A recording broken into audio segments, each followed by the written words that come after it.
Good evening, everybody. Welcome to another edition of the Sports Exchange. Great show tonight. Two newcomers coming in at around 10:10 Eastern Time. Hope you look forward to these kids. They're going to be really good. They're going to be talking primarily about the NBA. Meanwhile, I got the core here, and we got Jacob Christopher. Welcome back. The main part of the core, of course. There you go. And Candy Evelyn, great job on the first show, what she does on No Limits. And we talked about CTE, and she's back for a doubleheader. Go ahead. Great stuff, Can. Great to be here. Glad to be here talking with all these fine gentlemen. And welcome back. Welcome, Will Person, the second half of our doubleheader. Man, appreciate being here, man. It's so much fun. I missed you guys last week. Yeah, we missed you too. That's why we're glad you're back. Tom Shanahan comes on twice a month.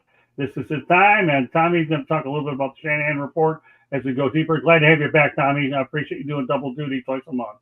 Yeah, thanks for having me. Glad to be here. You're welcome. And last but not least, Marvin Powell, a.k.a. known as our superstar. Okay, there you go. There you have it. Am I building him up now? I have to build this guy up. He's all over our network anyway. He's dedicated to us, man. The guy does his stuff during the day, comes on twice a night.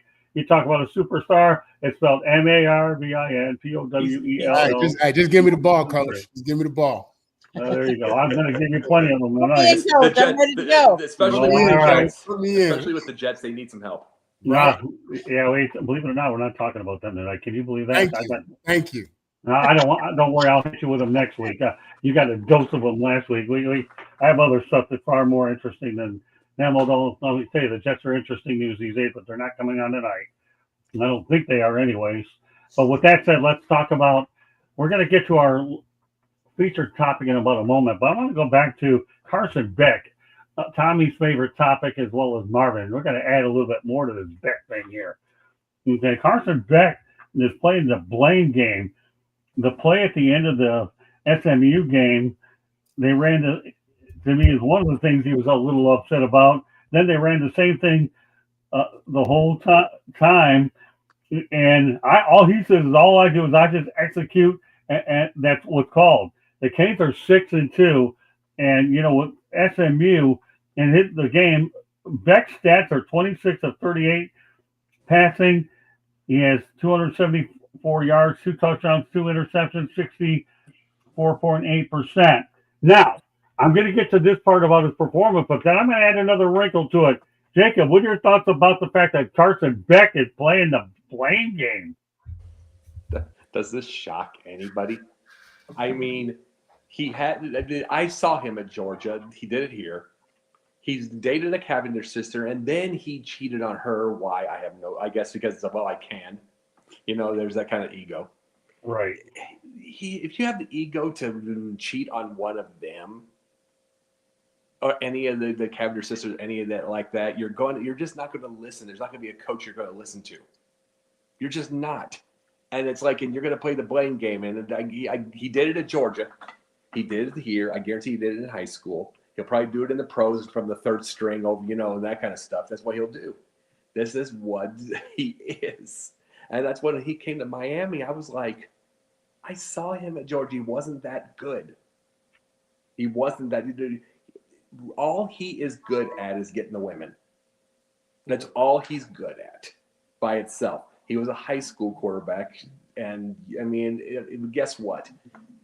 Out of the 80 people that are on a high school team, 7 go to college. That's the same with the thing. And if he can't blow away the 12 people that are going to the NFL on each team, if he can't blow that away instead of going to the thing, he ain't going to the NFL, period. Candy? Carson Beck. You have to take responsibility for what you do. Whether your receiver runs the right route or not, you should be on page with them. You are the team leader. You're the one that's getting paid the most on that team to execute plays. Yes, what play was called, and I get routes are ran different. But if you're passing and you're looking at your guys and you don't see your guys running the right route, why are you still throwing it to where he's not going to be? Like, that just doesn't make sense to me. Now, granted, I did not ever play the game, so it's harder for me to understand But when I see you throwing to the wrong color jersey and there's nobody around, there's just no excuse. And I'm sorry, to throw your teammates under the bus in the media, that's the wrong place. You have that discussion in the locker room and keep it in the locker room. And you just say kindly in the media, you know what? We didn't execute the play like we should have, and leave it at that. I will. Well, I agree exactly what Candy says. First of all, you don't want to be a quarterback throwing your team under the bus because they'll start missing those blocks and you're going to start getting pummeled. So, but the truth is also, I know that quarterback is the glory spot. So they get all the glory, but they also get kicked when they're down. But you just got to learn, he's young. I think he's like 21, 22 years old. He's a baby. I know what I was doing when I was that age. I wasn't mature enough to probably handle that same type of pressure and the responsibility like that. So it got to come a little bit of break. He's still a kid. And it's a learning, it's a learning curve. But he really shouldn't be throwing his team under there because he's going to pay for that. He's going to pay for that. Tommy, I know he's one of your favorite quarterbacks. I know that. Hey, I go back to the end of last season. This is another story about Kirk Cignetti, about what a great job he's done. Right. At the end of last season, who was better known as a quarterback, Carson Beck or Fernando Mendoza? Carson Beck was. That's how he ends up with a Lamborghini in Miami. Who does Kirk Cignetti take to Indiana? Fernando Mendoza, little known guy from Cal. Who's got a chance to be the Heisman Trophy winner this year? Fernando Mendoza. So as hard as it is still to understand that Indiana is a football power, Kurt Cignetti just keeps making one good move after another. Well, Tom, remember this part. Look at Kurt Cignetti and how focused he is every single game, every single practice, Do you darn well know he's going to just take the guy that wants to work, like Mendoza. He wants the guy that's going to work, who's going to be in the film room, then go to study. That he ain't going to put up with that BS that Beck does. He's not. Well, it's one more reason he's got Indiana where they are. Absolutely. Well, keep in mind that Mario Cristobal recruited Carson Beck, and obviously we know that Mario Cristobal is an excellent recruiter. But as you watch him continue on, you wonder about his game execution's another story, and I'll get to more. I want to continue the flow here because I do want to talk about Hannah Cavender in a minute. But before I go ahead and do that, anything else you want to add to it before I turn over to Marvin? Tommy? Now go ahead, Marvin. All right, Marvin. How's he going to do at the combine, Marvin? Yeah, well, that's a good question. Well, there you go. They're the Q&As at the combine. Quarterback is the ultimate leadership alpha position. You are the leader of that team. You are the leader in that building. You are the leader of that organization without question. And you have to really understand leadership. You do. Listen, I watched Peyton Manning for years, Peyton or Eli, go out there and lose a game throwing 300 yards and 3 touchdowns and take all the blame. And I used to love that about them. They both of those guys, especially Eli, were big on accountability. And that's a huge part of the process and leadership. And, it's unfortunate that, he's in this situation because what we know is adversity reveals character, right? That's really what we know. So he's going through it right now. I mean, in Georgia, he didn't really go through it. He got hurt. He was playing okay. He was the guy, and he got hurt. And then he took the big paycheck to come to Miami. And, there was a lot of talk about Miami, being a top team, especially earlier in the season. And the reality is, they've fallen apart. This is not their best time of year to play football, as we discussed last night. And the reality is, this guy is pointing fingers when he should be embracing the opportunity to lead and push. But that's youth, that's immaturity. He'll definitely learn from that. There's no doubt about it that somebody at has spoken to him about those comments. Somebody has said something to him about those comments. And, I'm sure he's had a time to reflect and think about that. But it's unfortunate because right now you guys will have 2 or 3 losses. 2. You have 2 losses. Okay, so you're still in it. You need to be pulling guys together. You need to be saying, listen, we're going to be okay. It's on me. I won't play like that again. I'll play better. Take the pressure off of your teammates. That's leadership. Take the pressure off of those young guys. You're a vet. You're a seasoned, high-paid vet. So it's unfortunate, man. And I'll tell you what, I have no doubt that Cristobal isn't happy about that because again, those comments do not reflect the leadership that's required for that position. And when you look at the fact that they're still in it, regardless of what you think, whatever, at 2 losses. Listen, a lot of things can happen. We've seen a lot of teams lose, a lot of upsets. It's been a crazy year in college football. Nothing is impossible at this point. Anybody can lose. So, the Canes are still in it, and I just hope that Carson realizes what his role is in getting that team over the hump. No question about it. So let's look at it this way. The guy getting paid $4 million. I enjoyed working with oh my God, Cam Ward. He was a dream to work with. This guy was unbelievable. I hope they get it figured out in Tennessee and don't ruin this kid.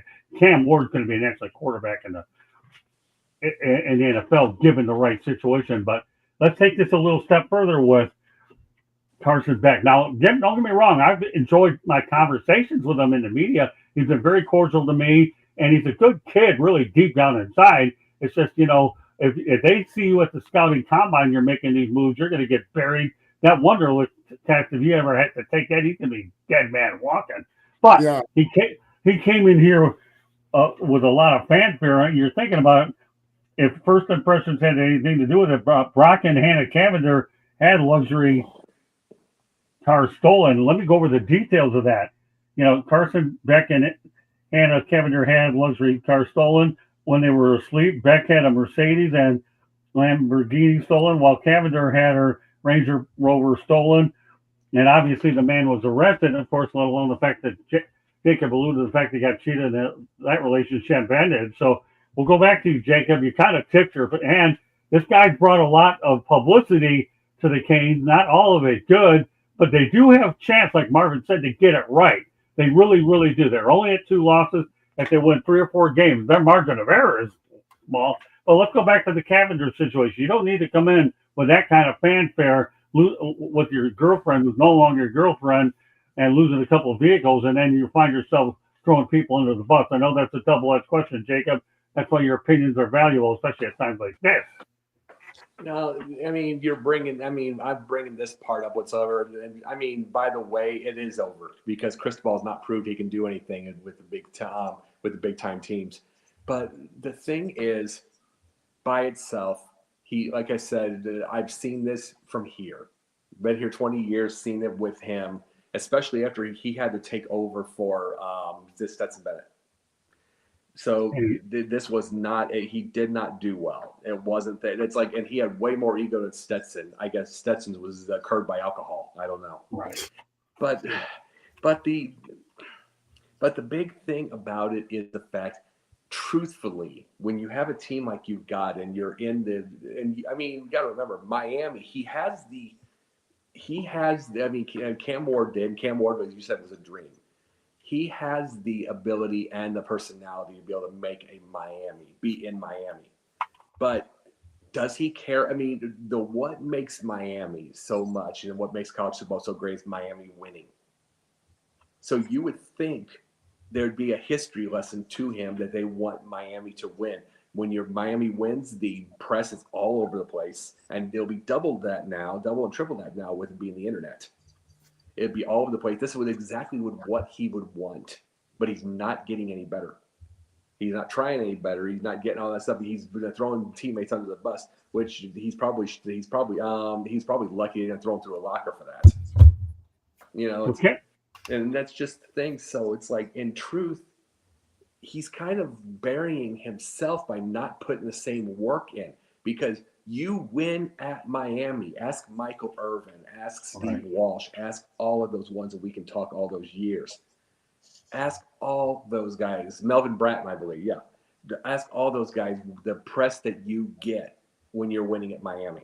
And press is what this kid wants. But why isn't he working at it? That's the whole point. He's shooting himself in the foot. Well, good point. All right, Katie, go ahead. He made a comment the other day, and I don't remember if it was after this last game, but he said something about that the locker room needs to stay together, that the team needs to stay together. Well, then you've got to be careful as a leader what comments you're making, because if you're throwing other people under the bus, you're making a division in the locker room. You're not making it like cohesiveness as a leader in that team. And that's what you are. You are the leader of that team. Like Marvin said, you are the quarterback. You are the highest paid. You were the most sought out. Mario brought you to Miami. And let's face it, he's a fifth-year senior. So I believe this is his last year. You need to lead. You need to gel. You have a freshman that you've been throwing to, Malachi Tony, who is doing great. Don't throw him under the bus. Don't make him look bad. Because then you're going to lose his confidence. And once you lose his confidence, you're going to have more drop balls, more missed routes, more problems instead of excelling. And that's just my 2 cents, is that he really needs to take a look in the mirror. Take accountability for what you did, not don't talk about what other people did or didn't do. Take a look at what you did and talk about what you did or didn't do correctly. Great point. I'll tell you, anybody that hasn't seen Malachi Tony, he's a treat. He really is. He's a great, and I'll be talking to him actually about it on Inside the Picture. We're going to feature him a little bit on Inside the Picture, Marvin, so get ready for some Malachi Tony. But this kid does some great things on special teams. He's an exciting playmaker. This kid is a stud. He's only 18 years of age. All right, William. Well, man, my story is still the same with this kid. I still think he's a baby, and I just think at that age, we just make mistakes. We don't always think far enough ahead, but that's a lot of pressure for what those guys are doing. And man, I had no idea. $4 million, that's what he's making? I thought it was 6. I thought it was 6 mil. Wow, 4, 6, whatever. It's good money. I thought it was 6. I think it's even 6. if it was 1, I'm just blown away. Like new day. You hear when it comes to money, you get the reports from everywhere. A little bit less. Yeah. What do you do with that when you have that kind of money? And see, that's a whole nother level of arrogance that come with that too. Like you have that what they call FU money, which you can do whatever you want to do and not be held accountable for that 1 year anyway. And man, that's better than some of the NFL money. Like goodness. Like I'm just blown away. Like he's a kid though. I just think that he's gonna hopefully somebody be there to mentor him. Hopefully he has somebody good in his camp. That's the problem with a lot of these young people. They don't have good people in their camp, and you have yes people. Matter of fact, that's why when you look at old Ray Lewis when he had that murder rap, it's always the people around you that do stuff. Like I remember when I was traveling with my teammates, I always told them, if you do anything stupid and we're outside the country, it's an international incident. So I'm telling you right now, there's a snitch over here, and he looked just like me. And but yeah, that's really these guys are just young and they make mistakes, and he'll get through it. Hopefully, he's got a good camp. Tommy, I don't know how he's lasted this long if he has a history of calling out teammates. I can't believe the teammates have put up with him. But I never really knew the story. But I remember even last year at Georgia, there were whispers about how he wasn't really a leader and Georgia's future, and that Georgia was already looking forward to having a new quarterback. Gunnar Stockton. This guy, he's the definition of an entitled athlete. And Right. I remember, I don't know if it was ESPN or The Athletic, one of the two wrote this glowing story about how he was a new man at the start of the year. He might have fooled people at the beginning of the year, but his true stripes are showing now. And I also think that maybe Mario Cristobal deserves some criticism for this. I don't think a guy like Nick Saban would have put up with it. He would have identified it a long time ago. Well, Tom, remember this too. Everybody's a brand new guy with a fresh start. He had a fresh start. You're always new with a fresh start. It's when everything comes back to you and you have a couple of wins like he had, then you bring your old self back. You know what I mean? And then you get your stupid Lamborghini stolen. And and Jacob, you make an interesting point too. Number one, Tommy, you two as well. Nick Saban would never have put up with this at all. the fact that you had that drama with the vehicles and your girlfriend is one thing, and let alone the fact that you're rehabbing an injury from a year ago. But my God, you find out what you're really like into the season, and all of a sudden you're throwing 9 interceptions the last few weeks when you got off to a whale of a start. That's a different situation. It's dealing with the drama with the cars, his girlfriend, and then you hope and pray that the play will make up for it. And we still have 4 games to go. They play Syracuse. I'll be curious to see what happens there. But I'm going to turn it over to Marvin. I mean, what are your thoughts about the vehicles being stolen, the injury, and everything that's led up to this point, Marvin? Yeah, the reality is he's a target. He's Right. he's a media guy. He's a national known guy. He's been at 2 high profile universities. His money has been publicized. His lifestyle has been publicized, and you're seeing athletes targeted, and not just in college, but in the NFL and NBA as well. So it is what it is. When people know that you got money, and we're living in certain economic times, you got people out there who greedy and jealous. They watch out for you, and they're looking out for you. They spot you. They plan this kind of stuff. They're strategic in their efforts to do this kind of stuff. So, somebody was scouting this kid out. Somebody caught him slipping, and it's unfortunate, but this is just, the norm. I mean, what we're seeing are athletes being targeted, but listen, you got these auto thieves stealing cars all over the country, high profile, doctors, lawyers, people who might not be celebrities, but that's the norm. Athletes are just, are part of it now because they're so public. And you can Google a guy's address. You know what I'm saying? You can figure out where someone lives. You know what I mean? So it's crazy, man. You got a lot of people who got a lot of ambition in the wrong direction. So if you want a Lamborghini, they know who to go get it from. Great points. Okay, well, let's talk about our feature topic of the night. Go ahead, Candy. I just wanted to add, because we talked about his NIL money with Miami is 4.3, but his total NIL earnings over a 12-month period have been reported as nearly $10 million, Wow. as a sum that includes brand deals with Chipotle, Powerade, Beats by Dre, as well as the deal from Miami.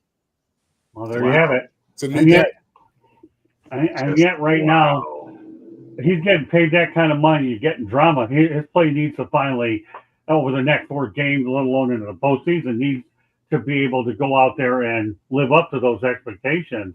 I know a guy named Emory Williams who'd like to get in there as well. And we'll see. And Emory's, if you ever get this guy here and interview him, every question is a great question. Emory Williams is one of the most personable guys I've ever seen. Love the kid. But no, I understand why they went after Carson Beck. Mario Cristobal's in a win now mode. He has to win. He really does. It's his alma mater and all that. And we've seen all these coaching firings at some point, whether it's a year or 2 from now. Mario Cristobal is going to have to own up to the boosters to see how long he's going to go. I think he's got another year or 2 right now because of where he's at. But at some point, Miami, like Jacob says, okay, when Miami Hurricanes are great, college football is better. So Jacob nailed it there.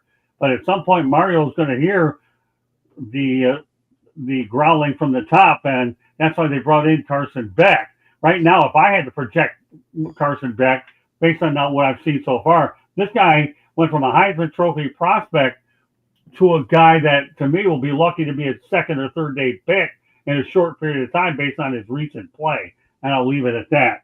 All right, so let's talk about some of the guys that didn't get moved yesterday. A.J. Brown of the Eagles remains an Eagle.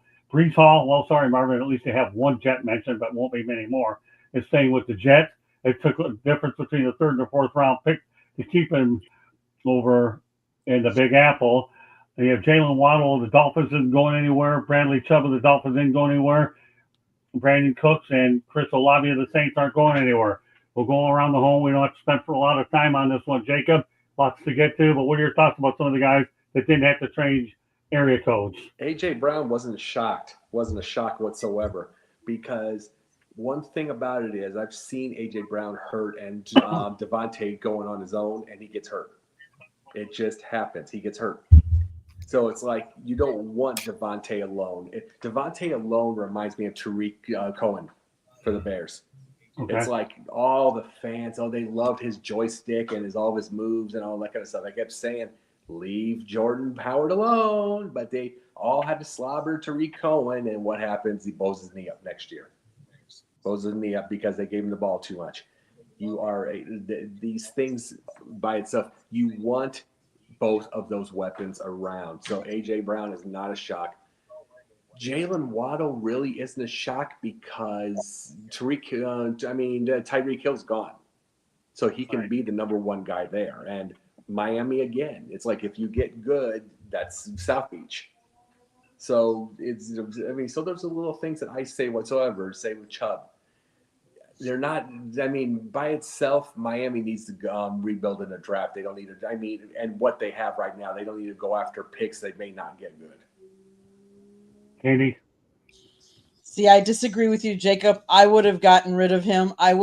Because he's worth more draft stock now than he will be later on. And that's what you need. You need to rebuild. Miami has done horrible. And I'm not saying that they are good at drafting players, but drafting players is always hit or miss. You're going to hit on some and you're going to miss on some.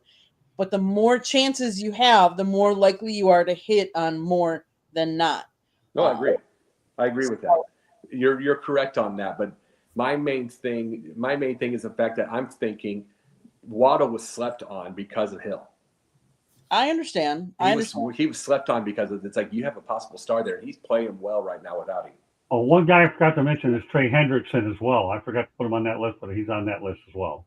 Right. You're 2-7. You're not going anywhere for the Dolphins. I'm sorry. And I would have tried to get as much as you could because his stock is worth more now than it will be next year.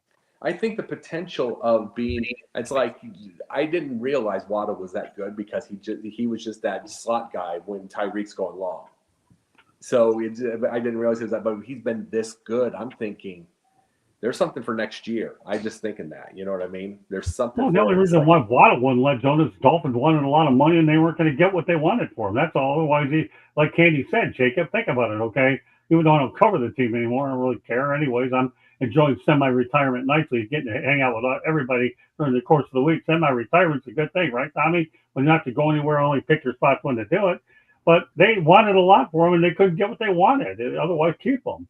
I don't think Tua's going to be back next year, but who knows what'll happen at quarterback? That's a different story. All right, we'll turn over to you, William. What do you think of the guys that did get moved? I mentioned a bunch of them. Trey Hendricks, then obviously going to leave the Bengals at some point, but there's a lot of other guys. Which one or two of these surprised you that they didn't get moved?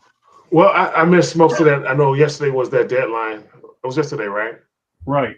Yeah, but I was watching the politics stuff. We had a lot of votes and stuff going on yesterday. Right. So I totally missed all of it. But if you're looking toward somebody at the Dolphins, I think they're toast right now. I think they're going to go down and go down and go down at this point. Like Tua, they need to kick him out the NFL, not even let him play another down.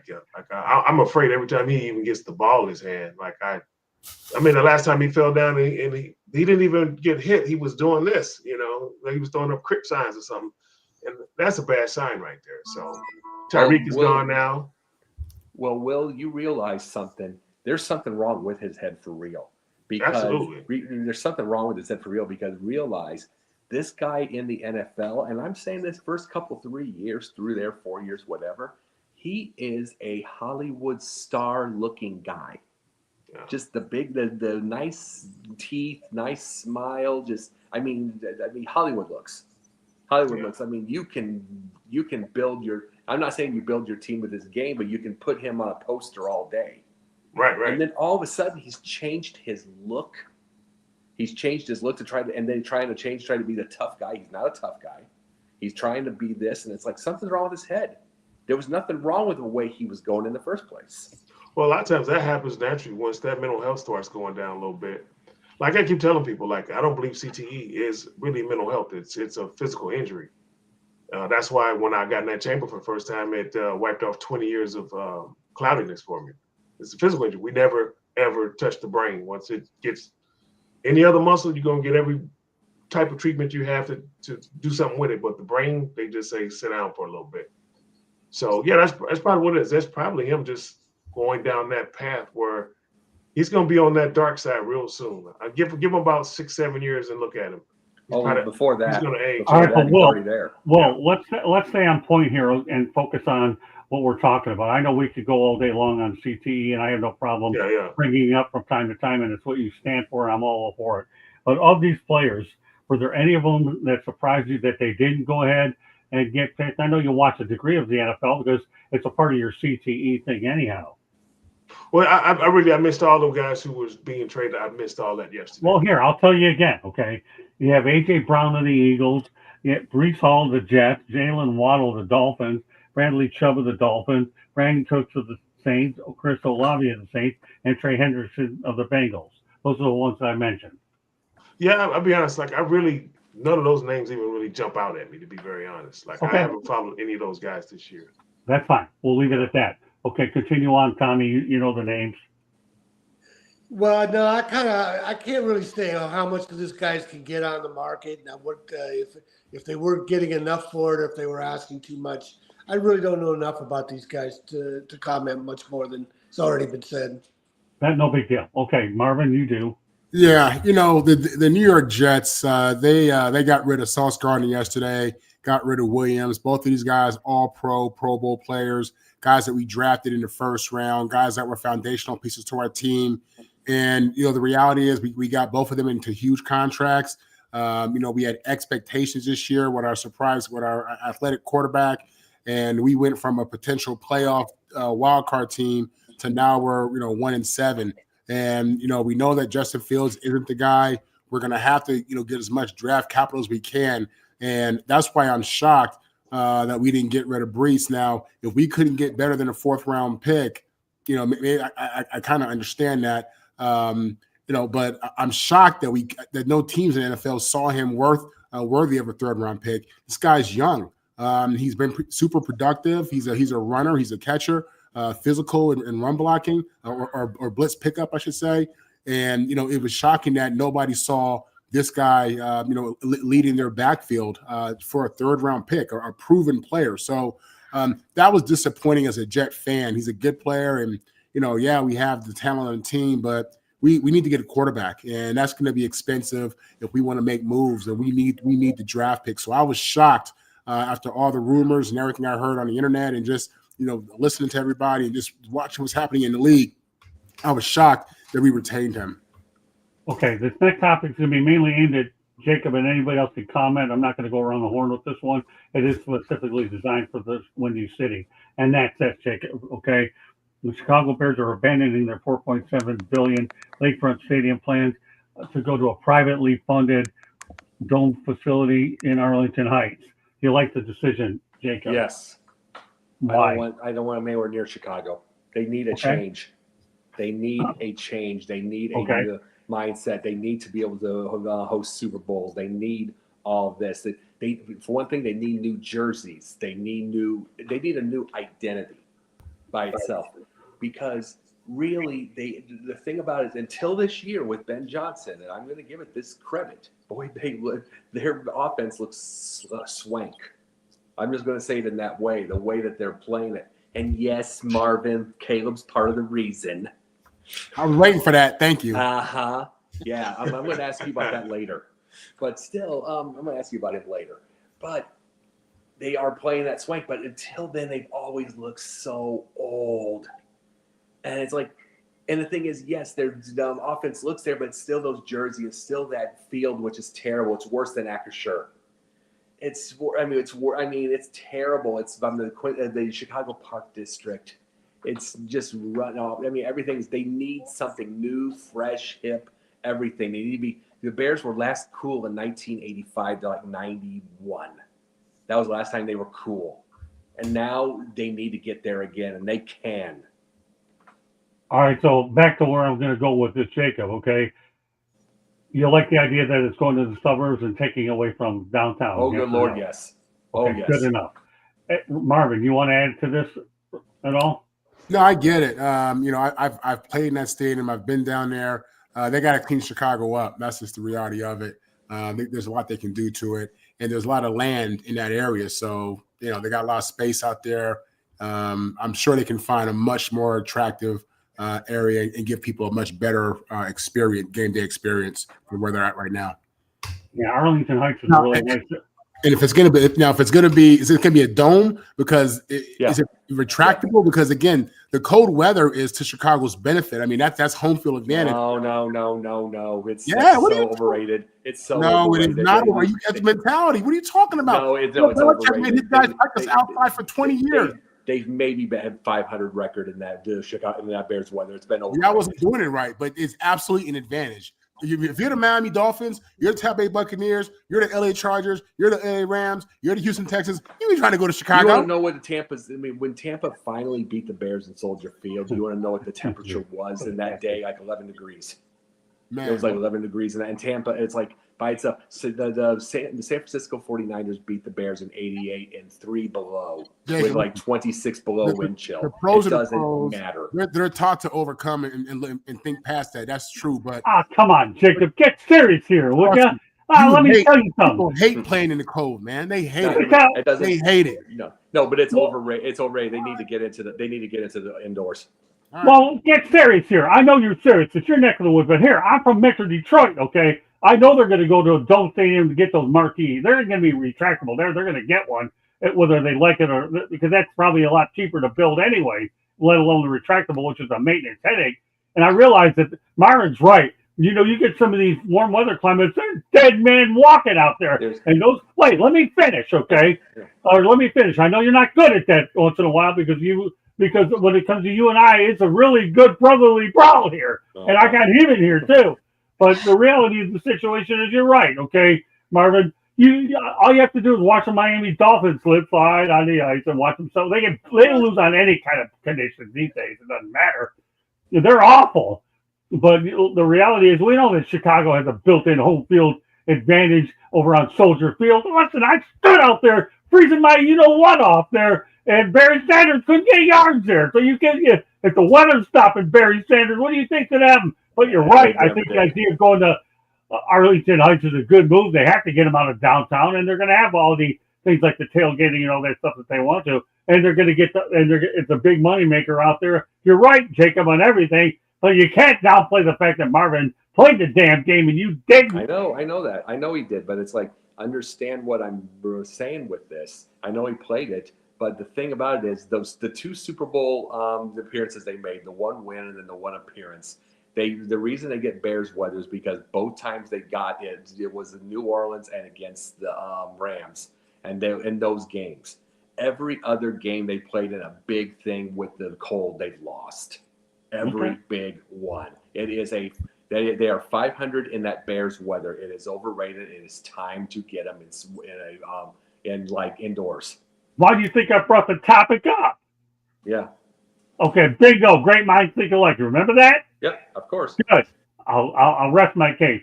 Don't worry, William. You don't have to worry about that. I want you to get CT over this conversation because that'll force everybody to mute the noise that I have to do when I watch commercials. Well, I got one question for you about that stadium. Go ahead. I know we talked about the dome versus retractable. Or are they going to have that grass that they pull out the pan like in Phoenix? The whole field goes outside to grow the grass. Are they putting turf in? Good question. Good question. But the good thing about it is at least it's not going to be MetLife where everybody blows their knees out. Yeah, if you get that real grass, you have a better chance of that. Yeah. Great point, William. Tommy, anything you want to add before we move on? I think about all the stadiums that the teams that have moved back downtown. Detroit went to the Silverdome. Now they're back downtown. Washington's going back to a new RFK Stadium downtown. What happened to the Rams when they went to Anaheim? They ended up moving to St. Louis. I think a team what if the Giants were in Manhattan instead of the Meadowlands? I think a team always has a better identity when they're a downtown team. Well, I don't know. I love the Silvers at the Pontiac Silverdome. I can't kid you. The parking was great. I love going to the Silverdome on Sunday. Candy, anything else you want? We went around the horn with this one. Go ahead. Nope. Okay, let's keep going. Tommy has about an hour. I want to keep him there. And I'm sure we could probably do it, give or take a few minutes. He's getting all the football, and one basketball nugget as well. And we'll go over to Emmitt Smith.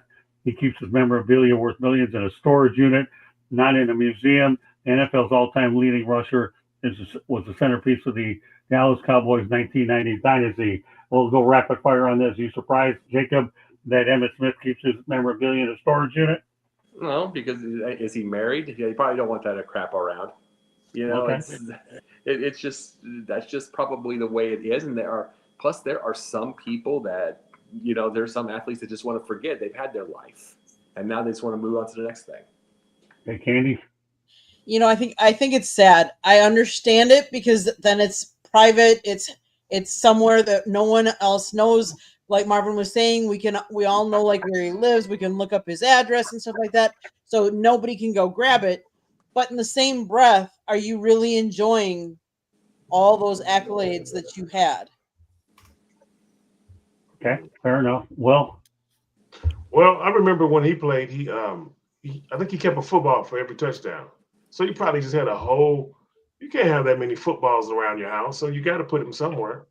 So I probably would say they might even be better off safe in storage because a lot of these guys travel so much and they're being watched on social media.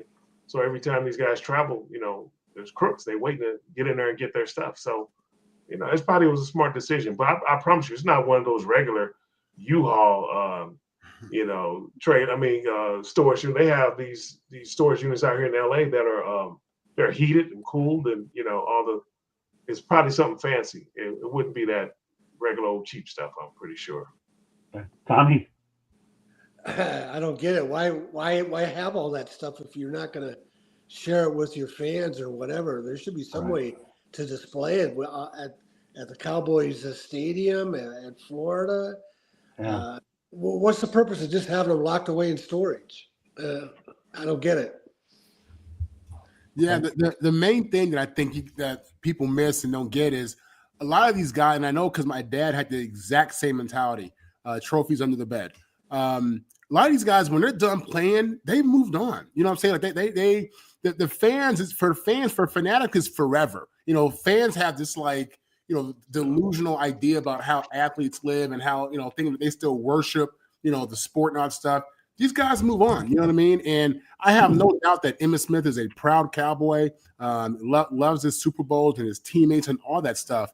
But he has wives and kids and other businesses, and it's really realistic that he's detached from that in his everyday life, and he doesn't think about it the same way the fans do. You know what I mean? So while you think it's crazy, he doesn't want to publicize his trophies and showcase them.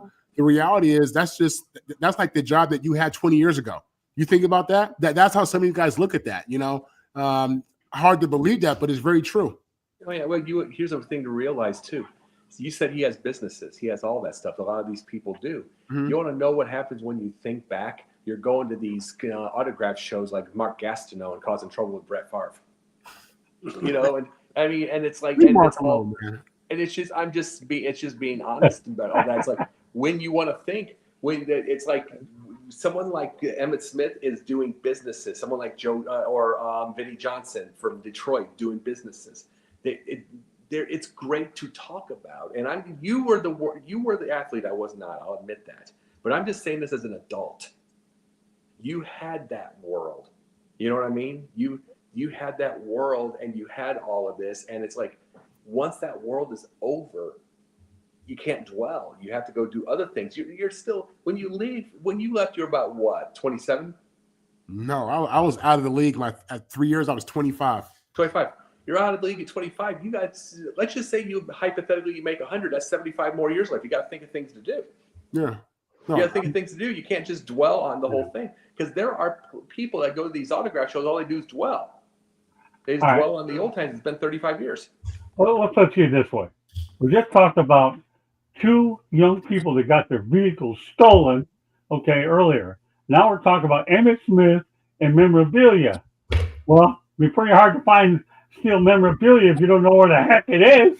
That's how I look at it. If he's hiding it, he could be hiding it from natural disasters. He could be hiding it from the what do you call it, the Beck Cavender thieves and all that. So I'm a guy that knows a little thing or two about storage units. I know that they're probably harder to find than how big of a place the guy has. So I guess I can understand both sides, that's for sure. But it certainly was worth something bringing up for sure. And, you take out the storage units what you want to take out of them. But I'm thinking about the Beck Cavender, and now we go out there and have Emmitt Smith. One extreme to another. And I see it both way. Candy, you already commented on this, right? So let's continue on. We got to go back to college football, and this is an opportunity for Marvin to brag a little bit. Anyways, kind of have my USC topic on here, brought to you by the University of Nebraska. Okay, and that's Tony will be on right now, Candy. Although he's going to be backstage for a little while, but if he wants to talk about football a little bit, then we could do that. Okay, Tony, you want to talk a little football? We can talk football. Okay. Well, let's keep it going here. College or NFL? I'm sorry. Tony Lewis is one of our newest people here on the network. He's our NBA guy, and he'll talk football as well. And obviously, Tyrese will be backstage, Candy, okay, for the other half when he comes in. But meanwhile, he's just in time for so prior to Saturday, Nebraska has never beaten USC in football. This was obviously the year for the Cornhuskers versus USC as they ended up winning Nebraska. Now Nebraska is 0-6-1 all time against USC. Marvin's got to be loving that, aren't you, Marvin? Yeah, absolutely. Especially let alone the fact that Nebraska is now 0-29 against top 25. All right, sorry to cut you off there, Marvin. Had to get the rest of that out there. Obviously the score was 21-17 in Lincoln. Go ahead. Yeah, listen, Nebraska played us tough, man. They played us tough. We were by game time, we were like 4-point favorites. It dropped from 6.5, and they played us tough, man. Jaden Maava, who was he's on the Heisman list. This kid had 9 completions in the entire game. Nebraska's defense came to play. They had a good pass defense, a good secondary. Unfortunately for Nebraska, their starting quarterback, Dylan Raiola, got hurt, and they were in there with a true freshman who really was just a deer in the headlights, man. He wasn't ready for that atmosphere. It was a blackout. They had a packed house. It was electric out there, and we won a tough game on the road, which is something that Lincoln Riley has struggled with. So yeah, it was a big win. Nebraska and USC they've played each other a few times. 6-7 times, and we've come out on top, which is a little surprising just because Nebraska is a respectable program, and they've had, throughout the years, they've had historic teams. So it wouldn't have shocked me to see that they had a win or two, but no, these Trojans have pulled it out every single time. It was no different on Saturday night, and Nebraska's they're gonna have some issues moving forward with that quarterback being down. But happy to see USC keep that streak going. Yeah, in fact, unfortunately for Nebraska, that's a streak that you really don't want to have for all the wrong reasons. They're 0-29 against top 5.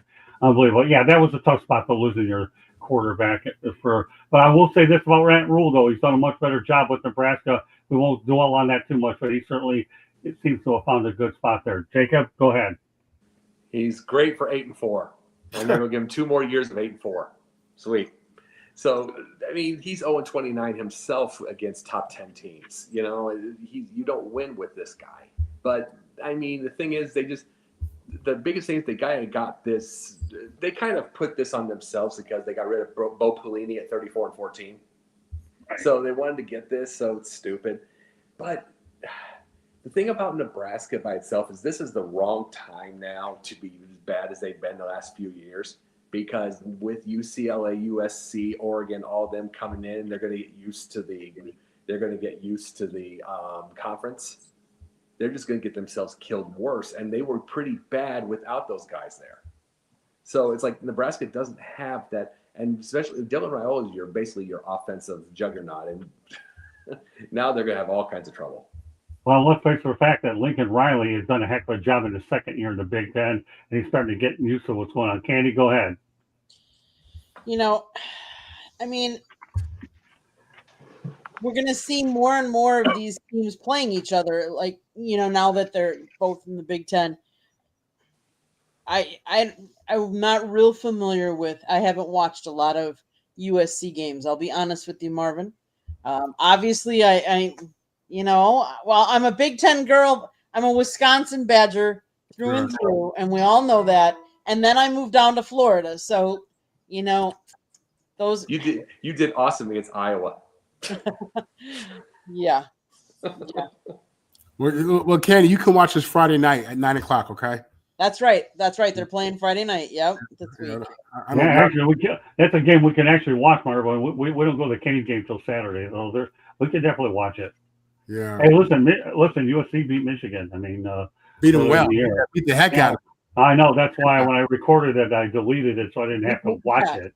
That's the next part about recording it. Is if you don't like it, delete it. It doesn't mean but I ate my crow here when you came back on. I said, hey, good job, Marvin. You beat Michigan. So I mean, I gave you credit where it was due. I didn't have to watch it. I mean, but when the season's all said and done, Kenny and I will have at least probably 12 college football games in our pocket if we keep the projected schedule that we have going. Go ahead, Candy, wrap it up real quick. We got 3 other people who talk about this. Yeah, no, like you said, we're going to have 12 games in person. So that takes, time and effort. And yeah, as much as I would love to watch a lot more college football, it's just only so much I can watch. All right, so we introduced Tony a little bit cold. So Tony, give everybody an idea of what you're doing and welcome to our network, Tony. Thanks. Thank you for having me on. Tony, I have a podcast called Talking Game. We cover NBA, NFL, MLB, little WNBA. I do weekly interviews with different people in sports and sports media or in the sports business world. Yeah, that's me. Been doing it solid for like the last 10 months. The beginning of the year started in January, really getting into it. And happy to be on Talk Sports with you guys. Well, glad to have you on. So guess what? We're breaking in here with the USC game over Nebraska. Any quick thoughts about that? A few more topics to get to. You'll get your NBA fill in the second hour or so when we bring on Tyrese a little while. I'm going to be honest with you. Not many thoughts about the game. Okay. I didn't watch the game once the quarterback, what's his name? Dylan Raiola. Yeah, like I watched up until, I realized he wasn't going to be able to play. We kind of seen where that was going. I am interested to see how Lincoln Riley goes against his competition going forward in the Big Ten, because he's never had to recruit this style of player. Okay. Like he's always been able to just go with his spread kind of players in Oklahoma and places like that. In the Big Ten, if you're going to compete with the Ohio States, when Michigan is good, you got to get in the trenches, and he might have to, change his style of coaching. So that's going to be interesting to see him moving forward in the Big Ten. That's the fun thing about conference realignment too. That's one of the changes you got to make. Okay, Will. Well, first thing I got to say is I'm happy that USC won that game, because one of my best friends, he's a Nebraska fanatic.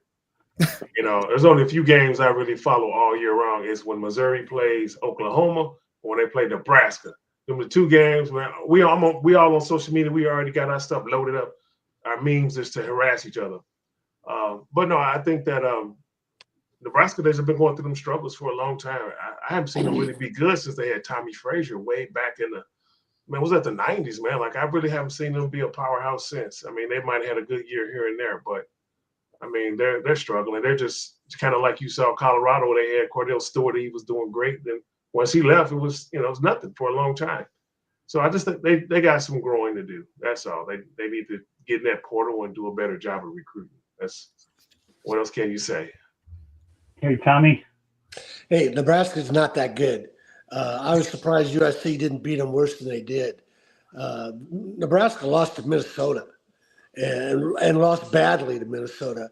Nebraska hasn't been good for a long time. They've been in the Big Ten, I think, since about 2011.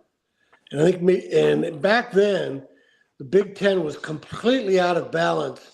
All the good teams were in the East, and Nebraska still couldn't dominate in the West when the only other team in there was Iowa. Northwestern won the West Division more times than Nebraska. I think Nebraska won it one time with Bo Bellini.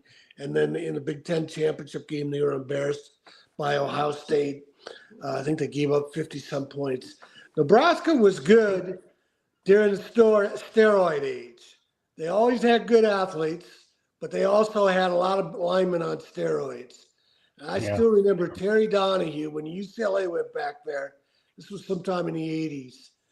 and they got beat by Nebraska. And Donahue walked off the field saying, "There's something different about that team." And all he got was criticism. All he got was criticism for hitting at steroids. Well, that's what the true story was. And Nebraska has never been the same since we did. All of sports have done a better job of testing for steroids. Well, Yeah. let me tell you this, Tom. Let me tell you this part is like you brought up Iowa, and that's the only other team through the West. Since Iowa, all of these years they've had, you had Phil Parker as the DC and stuff like this. You're bringing these parts up. They're just that team that scores 40 points with 100 yards of offense.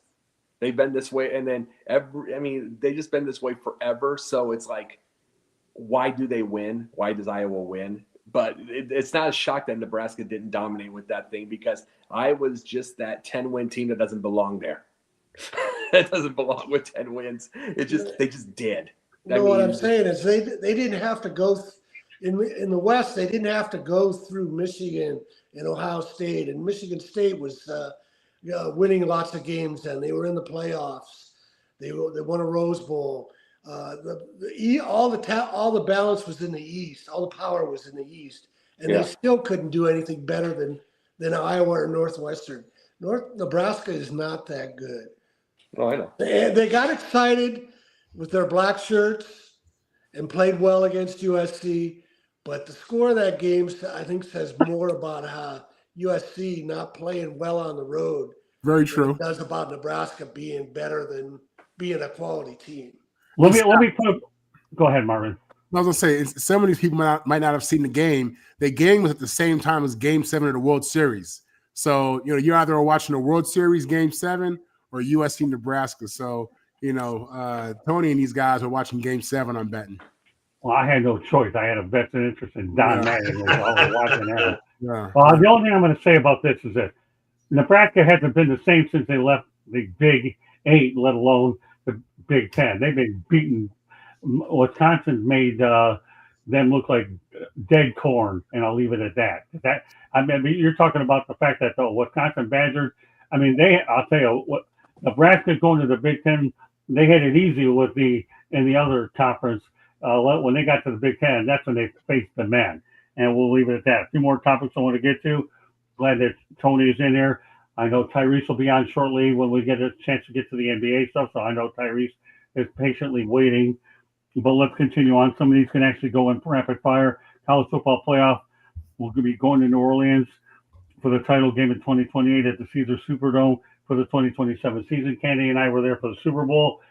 Jacob, rapid fire, okay? You know what those words mean. Okay, good. This is one of those. Okay. New Orleans needs a winning. They need a winning game in that stadium, so you might as well. Okay, so you like the idea? They know how to hold. The Big Easy knows how to host a party, right, Jacob? Absolutely. Great stuff, Marvin. Go ahead. Yeah, absolutely.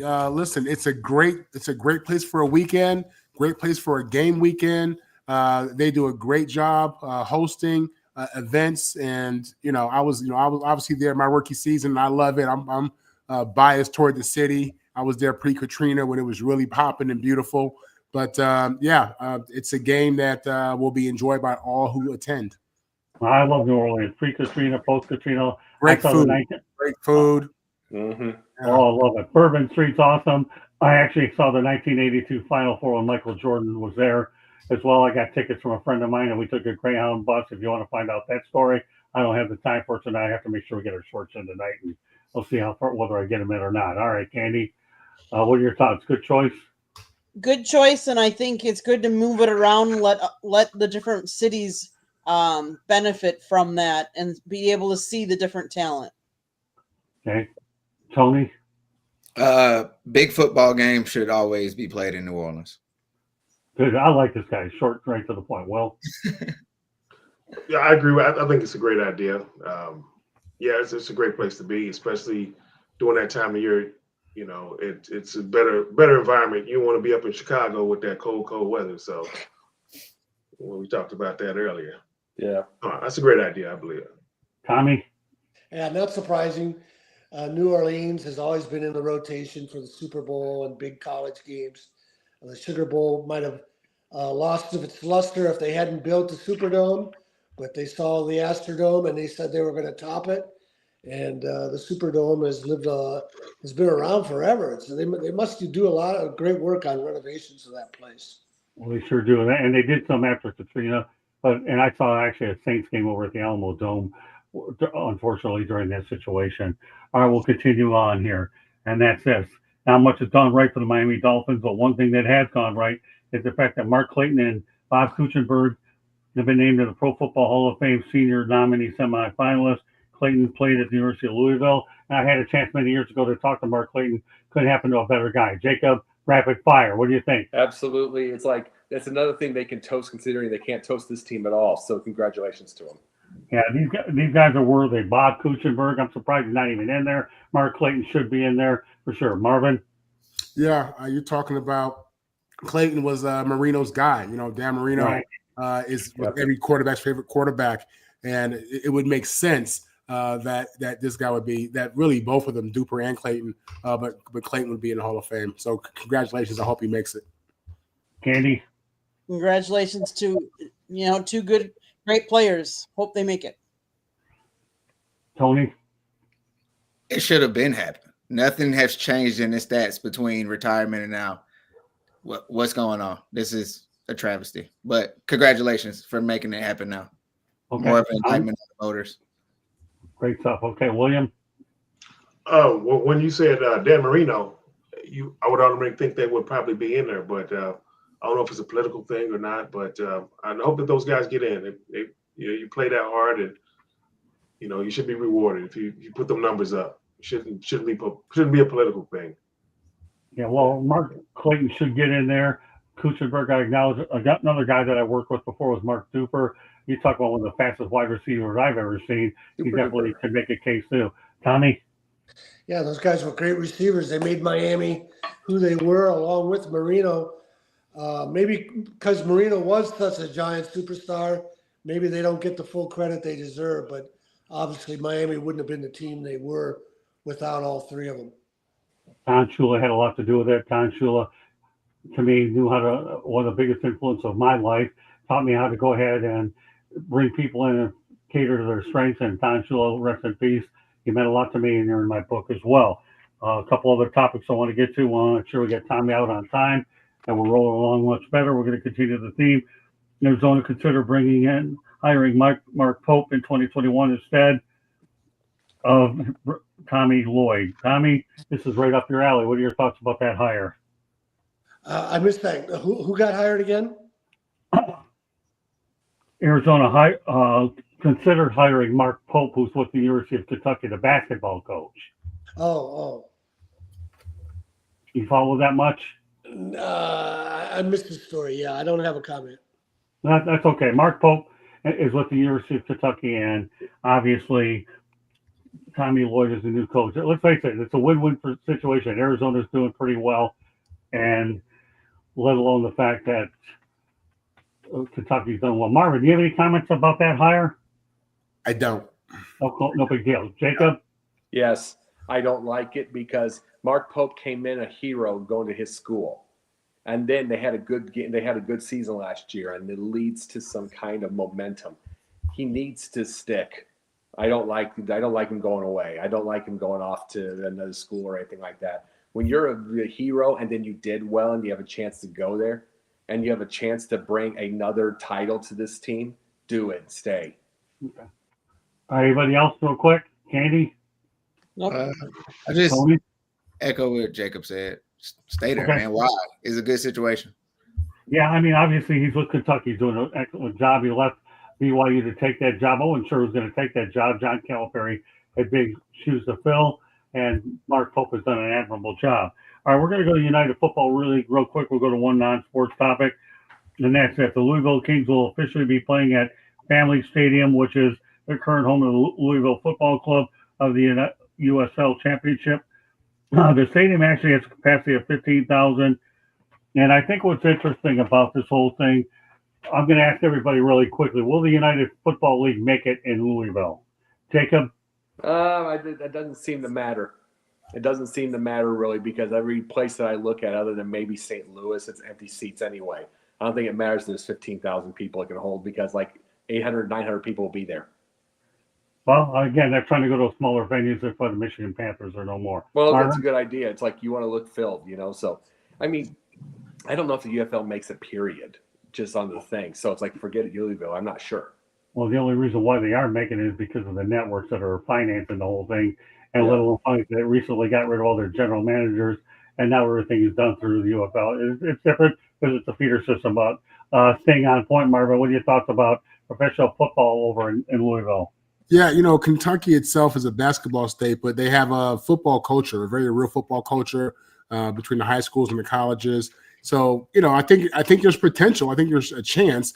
I mean, Louisville is one of the biggest cities in the state, if not the biggest, and it would make sense. So if it's going to happen in Kentucky, it's going to happen there. It's a wait-and-see situation, I think. Andy? I think that one of the smartest things that the UFL can do is go to smaller stadiums. They don't need to be playing in the big stadiums as the pros. They're not going to draw. They're not drawing like that. And let's face it, they don't have the deep pockets that they can just. I'm sure playing in Ford Field, was expensive. Like you can't play in some of these big stadiums. You got to play in some of the smaller stadiums. But kudos, Louisville. Like, can they do it? I think they can. I think they can make it work there. Any thoughts, Tony? I like it. I like when got to go some places where you're the only show in town, but you can't go too rural, because you still want some people to show up. So if they can market it right, anything can work. Well, I'm originally from St. Louis, and I know we have a hard time filling stadiums a lot. I know that's why the Rams left. Matter of fact, my cousin was one help responsible for bringing the Rams to St. Louis. But if you can't fill those stadiums, like it's, I don't know. I don't even watch it very much, so I really can't really say much about it. But I know people love it in St. Louis. that's But, fair enough. but the NFL size, the NFL, they couldn't keep them there. But something Well, about that small market. the Battlehawks actually fill stadium a little bit. That's what I was saying with it. It's like halfway at least in comparison to the zero everywhere else. So St. Louis, I am from Quincy, Illinois. I want to see St. Louis survive. As much as I'm a Cubs fan and a Bears fan, I want to see St. Louis survive. It doesn't need to go down, and the Cardinals don't need to be this way. But the thing about it is the fact that it's a tremendous sports area. I'm 40 years later, I still hate the Cardinals leaving as far as football. Yeah. All right, Tom, you have the last word on it. I don't think those spring football leagues can survive without NFL backing. What I find out is, there was a stretch there where there was a lot of guys who would go to NFL Europe and develop and then have a long NFL career, or at least a few years. I don't know why the NFL ever got away from that. Yeah, I know a lot of people that work in NFL Europe. Here's the only thing I'll say about Louisville. I hated to see the Kentucky Colonels not make it to the NBA when they had that merger. That's a team. Louisville can support it. I do believe that Louisville, if there's ever a place to put a team like this, it's definitely with Louisville for sure. I hated to see the Kentucky Colonels leave for they didn't get in the NBA, and maybe there's a chance that the NBA will come to their senses to get another team in Louisville. That's a great market. It's a major city there. More power to it. And for those of you that don't know, Muhammad Ali's buried in there as well. And I'm looking forward to seeing a Louisville Cardinals game in the not so distant future. I had a great experience with them.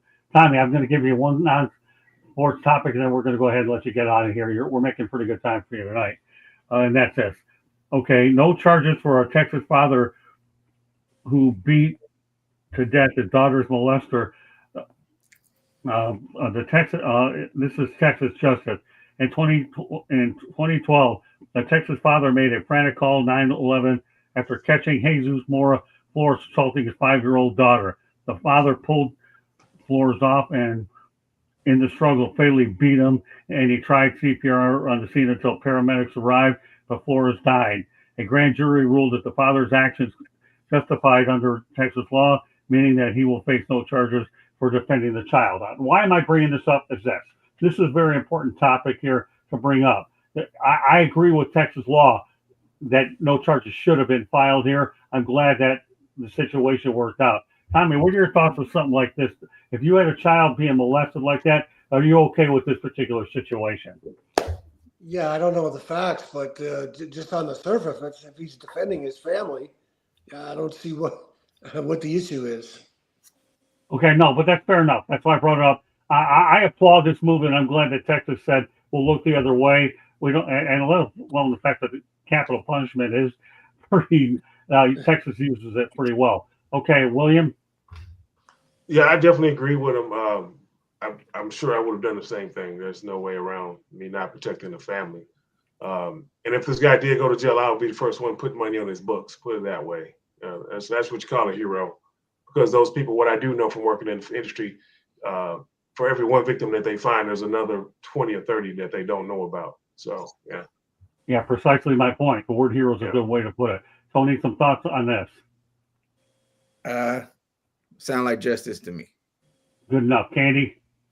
Yeah, I agree. I mean, anytime you're protecting your family, and that's what you have to do. I wouldn't expect anything less.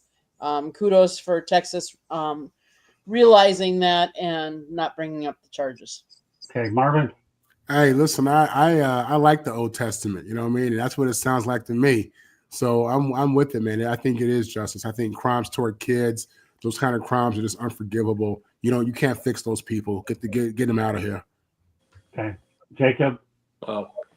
Just the idea that it took this long for them to say something like that shows me. And besides that, I wouldn't even call the cops. They wouldn't have found the guy's body. They're not. If that's my daughter, they're not finding the guy's body. I mean, it's going to be chopped up and it's going to be buried in about 7 different areas. Sopranos, baby. Yeah. Oh, no. Hey, Jacob, why don't you do a bit more visual than that? I can do that. Really? Seriously, really?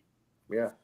Yeah. Okay, never mind. All right, we're going to the Shanahan report. Tommy, your Shanahan report, talk it up a little bit, and then we'll let you get going. And we're going to bring in Tyrese. We're going to talk about hoops after our station break. Go ahead, Tommy. The floor is yours. TomShanahan.report. My books and my website are all about the true stories, the true heroes of college football integration. Go to the, if you want to watch the video podcast, go to the logo that says The End Game, and you'll learn about many heroes that have all been overshadowed and lost to history because of these myths about Bear Bryant, a guy who dragged his feet on integration into the 70s and unjustly gets all the praise at the expense of the true pioneers. Anything else you want to add, Tommy? That's it. All right, well, I'll tell you what, Tommy, we have a date next Tuesday night. Well done. Thanks for doing double duty, and we'll see you next Tuesday night, all right? All right, Tom. See ya. Yep. All right, well, we'll bring in Tyrese. We'll bring in Tyrese Candy. He'll do a station break, and we'll continue some basketball. Tyrese is going to be coming in. Hello, Tyrese. Welcome to the big show. Candy, station break, and then we'll bring in our Tyrese, the superstar here. Go ahead, Can.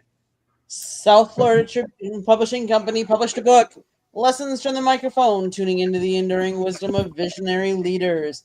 It is written by our host, Scott, the Motor City Madmouth Morganroth. It talks about his 40-plus years in the industry and how it has evolved, old school media versus new school media. Get your copy today. It's available on Amazon, Barnes & Noble, Kindle, Google, and Apple Books. There's also a link on our website, www.southfloridatribune.com, where there is a plethora of great content. So go check it out. If you like to listen to podcasts, you can find us wherever you get your podcast. If you want to advertise or sponsor any one of our shows, you can call Scott, 954-304-4941. And if you want to be a guest or have topic ideas, you can always email us at southfloridatribune@gmail.com. One last thing. If you see that red subscribe button in that lower right-hand corner, that means you have not yet subscribed to us. What are you waiting for? Just do it. Like us, share us, and then tell all your friends and turn on the notifications so you're notified every time we go live. You don't want to miss our great programming. Monday nights is baseball night. Tuesday night is football night. Wednesday night on Sports Exchange, you never know what Scott's got up his bag of tricks. And Thursday night at Fire Up, you never know what the country club is going to offer you. So tune in, find out, and then Scott does a Talking Baseball on Saturday mornings. And we do No Limits, where we have William and we talk about CTE and how it affects brain injuries like tonight we did one about veterans. So go check out our channel and see all the good programs that we have up there. Back to you, Scott. All right, one more non-sports topic, and then we're going to get to the NBA, okay? And this one here is about as interesting as they get. I think a couple guys are probably outdated on this one.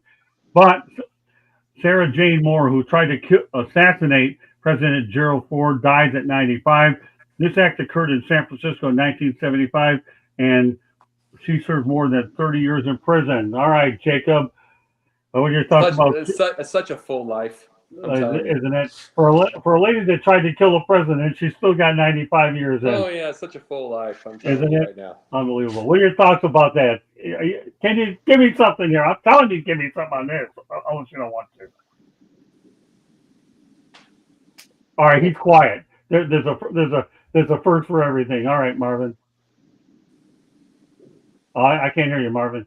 Yeah, I'm not an advocate for murder or violence, man. But you gotta have a real pair to try to kill the most powerful person in the world. You know what I mean? That's something special. That's a special kind of hate or anger or whatever you want to call it. But 95 years, man, she living her life, right? That's a full life, as Jacob said. Well, I'll say this about Gerald Ford. When he got in the office, I'll always say the man from Michigan. So if there's he's a Michigan Wolverine player who actually made it to the presidency. So right. Gerald Ford, at least he didn't go down the way she wanted him to go down. But nevertheless, I found a topic that kept Jacob quiet, which is unbelievable in its own right. No, I said what I said. Yeah, there wasn't enough of it for me to retain it. But go ahead, Candy. You know, anytime you try and assassinate the president, I don't care if you agree or don't agree with their politics, violence is never the answer, especially that type of violence. San Francisco, of all places, my God, there's Fisherman's Wharf and then Nest. I enjoyed Fisherman's Wharf when I was at my time there. All right, Tyrese, Troy, Tony, you want to stay out of this one? Go to the NBA? It's up to you. All right, we'll leave out of this one. What about you, Will? I don't know how you know she did it. Wasn't no social media back then. Maybe she was framed. I don't know. I wasn't there. But she's 95 years old, still in jail. Is that what you said? That can't be 95. Yeah, that woman made it to 95. And she's still locked up right now. Not anymore. She's dead. She died. Oh, okay. Well, she had it coming. I don't know what to say about that one. Oh, we'll leave it alone. All right, I had to put it up there. I like to come up with off-the-wall topics, and this one definitely is off the wall. All right, now I have a topic that everybody can talk about, but out there, I hate to say this, Sarah Jane Moore, but you don't have to rest in peace because you know what? To me, you got much longer than you should have gotten. And I don't ever say that too often about anybody, but Gerald Ford is Michigan Wolverine, man. I don't like anybody going after the president, but leave my Michigan Wolverines alone. It's bad enough we got killed against UNC. We didn't need you to help the cause. There you go, Marvin. A little Trojan reference to transition and segue to something else. Now we got these two new pups in here. We're going to get ahead and talk about some basketball. Rob Pelinka said the Lakers have given J.J. Redick a contract extension. Redick signed a 4-year, $32 million deal last season and went 50-32 in his first season. Jacob, was that a good move? Yeah.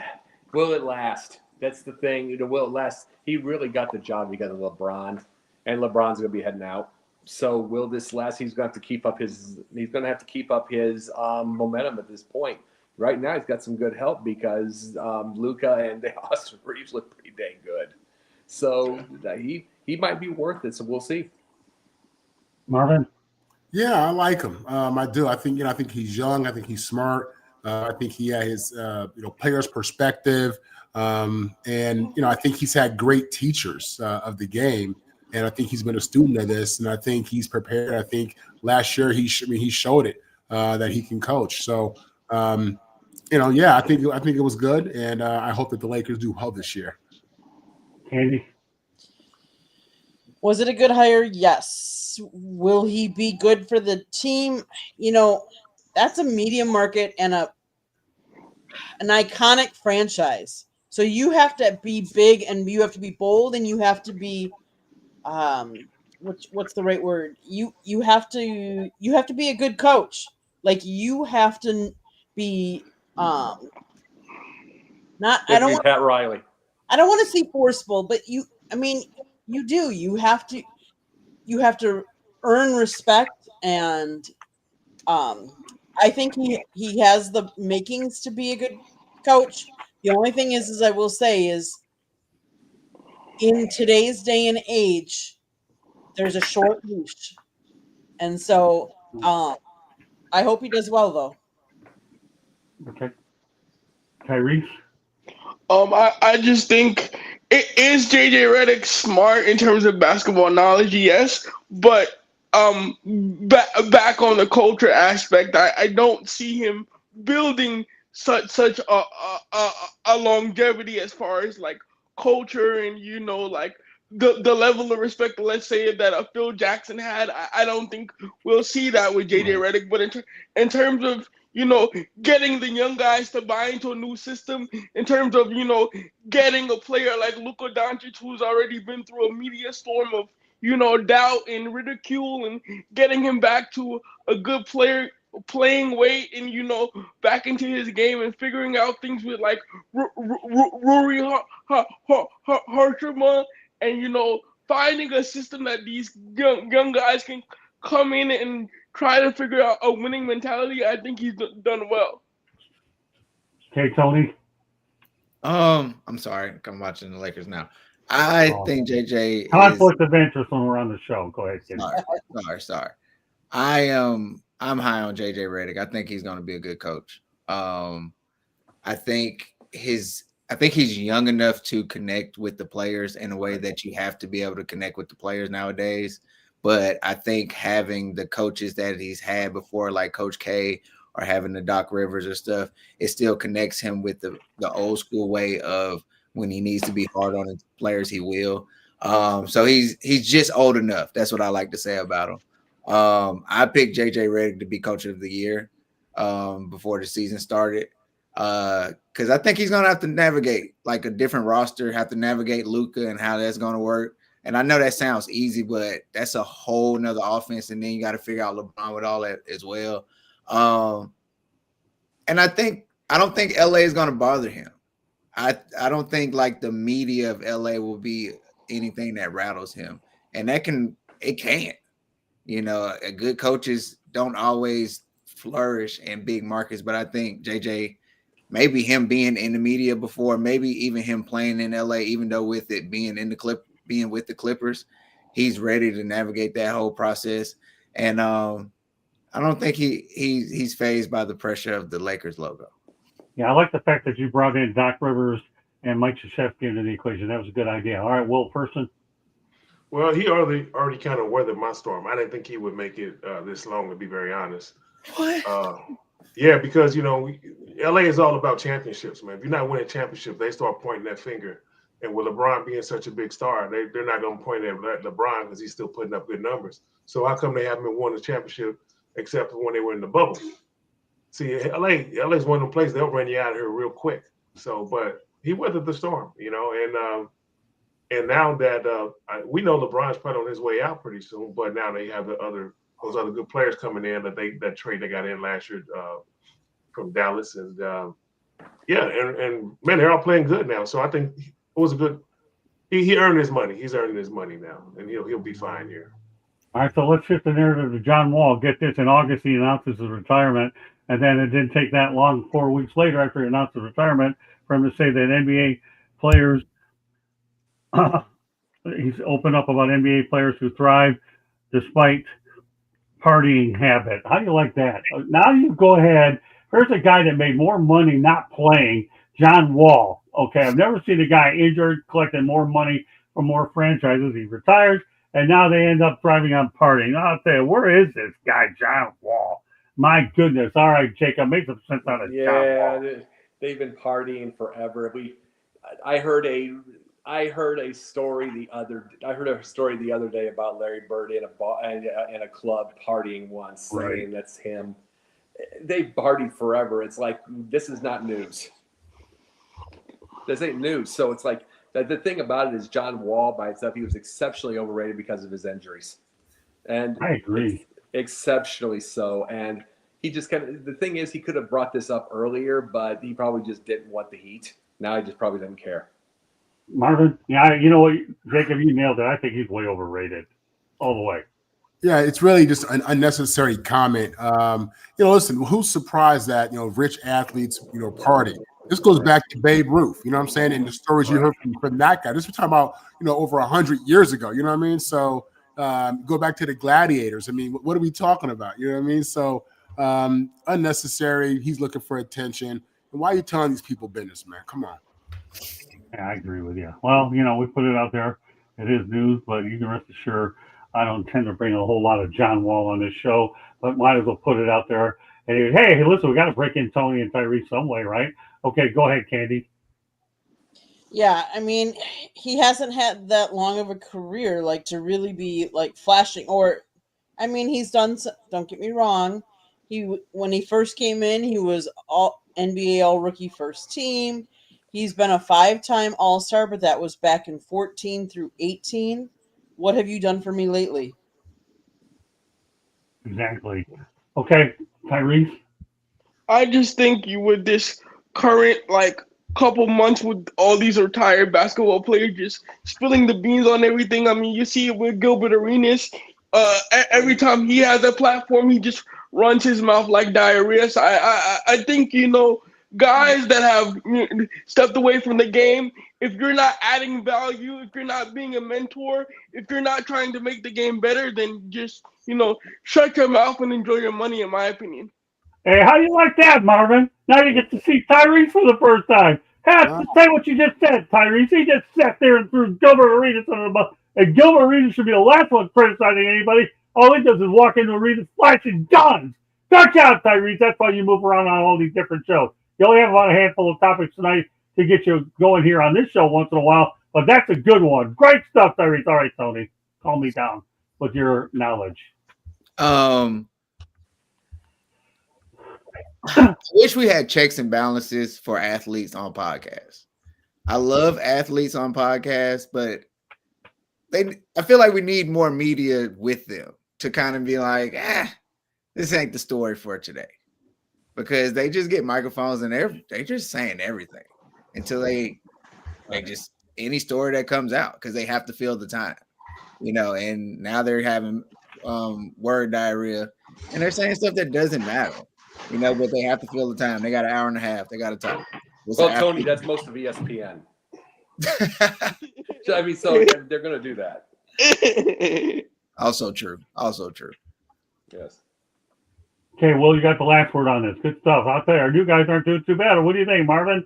They passing the eye test with you so far? Absolutely, man. They're bringing it. I'll tell you, Tyrese, I'll tell you, he's a hit. And Tony's his first crack. Don't worry. Tony will be here every Wednesday night on the Sports Exchange. I don't know if he'll be 9 or 10, but he's going to be in here anyways, and he does his own thing. And I'm glad that both of these guys are on the platform. All right, well. Well, two things. First one, Tony trying to intimidate me with the hair, man. I got some too, brother. I had to say that. No, man, the truth is, all athletes party. I don't even know what the story's all about. I mean, I was a bobsledder and we party.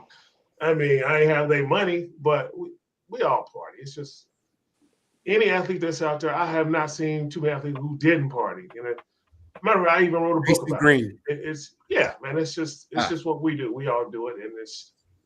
And I was partied with cheap beer. That's all you partied. You had cheap beer.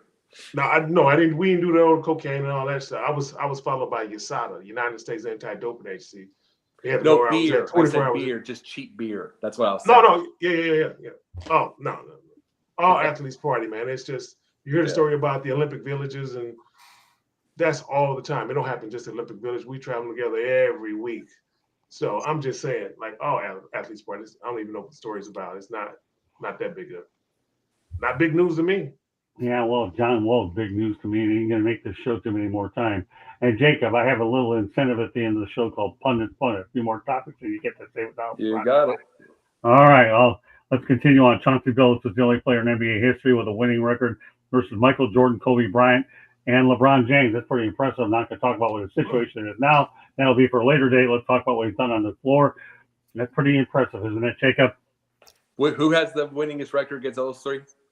Yeah, Chauncey Billups. Oh, Against Well, he is the he only has to have player in NBA something. history with a winning record against MJ, Hey, he Kobe has to have Bryant, something and to be able LeBron. to talk about because considering what else is going on right now. Right. Yeah. So give me your take on this. Pretty impressed with it. Cheated. Yeah, it really is, but it's like, when did he start in the NBA, by the way? 97. 97. Yeah. So yeah, it really is with it really is with the Bulls because they were at their top, and then the thing was then they had to face them again with the Wizards and everything like that. That's not so much, but he had a few of those games against those top Bulls teams. So yes, it's impressive. Marvin.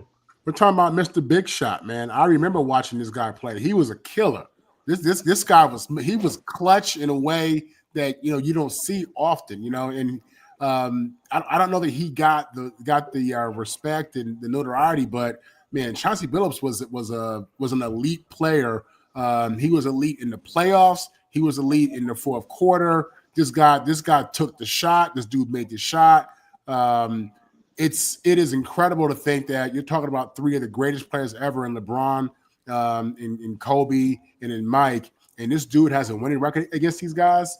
Again, that just adds, to his legacy. That's just another trophy, in his case, man, on his resume. But yeah, it's shocking to hear. But again, I remember how great this guy was. He was phenomenal.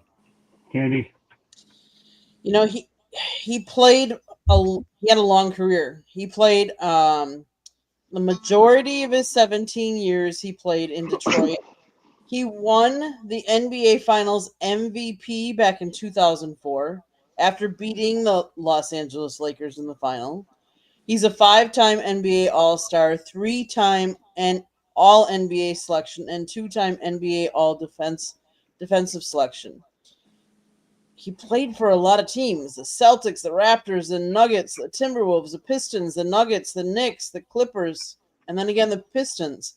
So he's been coached by a lot of different personalities, a lot of different people. He can take with that into his coaching now. So that's one of the things I like to see is when you see players that now coach that they used to play, and the fact that he was on so many different teams. Like I said, he can draw from all those different coaches as long as he gets over this other hurdle that he's got. Well, the only thing I'll say about the whole thing is when Joe Dumars traded him for Allen Iverson, goodbye championship run. That was it. Chauncey Billups was the guy. They turned the keys over, and we'll leave it at that. Okay, Tyrese? Chauncey Billups is I would consider him a floor general of his time. He comes from that older pedigree of NBA player. He's a good system player. To be as consistent as he had been in his career, to have that winning record and to have that, anecdote next to your name, you have to be a true student of the game. You have to love film. You have to, recognize so much tendencies. You have to be vocal. So, it all comes from his mentor tree, like Candy said, and, he's a product of great basketball minds. Okay, Tony. He's a winning player. He makes winning plays. He's not flashy. He's not gonna wow you. He's not gonna make SportsCenter top 10, but he's gonna do what it takes to win. And to kind of follow up what you said, Scott, that trade from Detroit to Denver, if you look at it, Detroit went down and Denver went up. That's when Carmelo Anthony had his most successful seasons when it came to winning, when Chauncey Billups got out there and they made it to the Western Conference Finals. So that's just the kind of player that he is. Floor general, like Tyrese said, and he's not gonna lose you any games, and it shows. Obviously, he has a winning record against three of the greatest, arguably in people's top 5 at least players. I'll say this, Tony. I always wondered why they had that trade in the first place. It's like it feels like that was an ego trip to try to get him his title. You know what I mean? Because he had that one championship. It's like, and they had that. It's like it feels like that was an ego deal to get Iverson a chance. And then he started a couple of days, and then he was sitting, so he just didn't have it anymore. Believe it or not, I interviewed Allen Iverson many years ago in Philadelphia Seminary. One of the nicest kids you'll ever see. And of course, we all know he goes down with that epic rant with Larry Brown. That was classic for sure. So, Allen's a good kid. He really is. I met him. I actually interviewed when I was in the Sixers locker room. I actually interviewed Jerry Stackhouse and Allen Iverson. They were the cornerstones of those franchises for sure. All right, well, that's the last word. We have a few more topics to get to. Ironically, one of them is with Carmelo Anthony. Go ahead, Will. Man, you know what? You can't argue with his numbers. I mean, but I had no idea he was undefeated against all those people. I would have never guessed that. Right. Man, matter of fact, now when I go back and see these memes, I'm gonna have to throw something at him now because I would have caught that one. Yeah. But I just really hope that with the stuff that he's going through right now, that it doesn't somehow get all linked up to maybe some of his success early was because he was doing things he should have been doing back then. You know, that's the scariness of, you know, what's going on right now. But, you know, I get everybody's presumed innocent until, you know, until they're not. So I don't want to say too much about that, but yeah. That's fair enough. All right, well, let's talk about Carmelo Anthony. There is strong support internally for the Knicks to retire Carmelo Anthony's number 7. Do you agree, William? Oh, absolutely. Man, that guy, he was a monster. And yeah, and then right now he got his son going back to the same university at Syracuse. No, they retired his professional number, didn't they? Well, that was, yeah. No, but yeah, I definitely agree with it. Yeah. Tony? I mean, I do, but to be honest with you, it's always funny to just realize that certain franchises only have certain level of superstar or a certain level of winning.